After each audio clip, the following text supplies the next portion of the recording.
Seeing how long a taxi this was likely to become, Captain Davis decided to save some fuel by shutting down engine number 3, the plane's right-hand engine. He would start it up again when it was almost his turn for takeoff.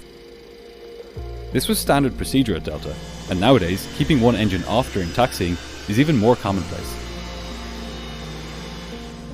As they continued out on 2 engines, the flight engineer called for the taxi checklist to be resumed, with the pilots setting the airspeeds for takeoff, making sure the altimeters had the correct pressure setting, ensuring that the flight instruments were working, and checking that the plane's horizontal stabilizer was set for takeoff. This was quite a long checklist, but it would take even longer than normal to finish because as the pilots were carrying it out, a cabin crew member came into the cockpit for a chat. She was curious about the delays, and she wanted to know if the pilots had any idea about when they might be taking off. Even with an extended taxi time, entering the cockpit was forbidden, because, slow or not, taxiing is still a critical phase of flight, subject to the sterile cockpit rule. However, much like pilots who were well accustomed to the era before the sterile cockpit, cabin crew were also used to entering cockpits and talking to flight crews that they knew well during ground delays.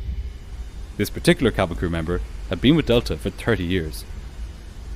As the aircraft crawled along the busy taxiway metre by metre, the first officer and cabin crew member began chatting. The discussion ranged from preferences in food and drink to the upcoming presidential election between George H.W. Bush and Michael Dukakis. All 3 flight crew members took part in the discussion, but it went on primarily between the first officer and the cabin crew who had entered.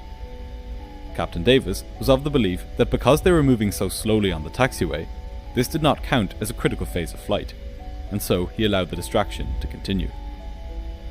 Mostly staying out of the conversation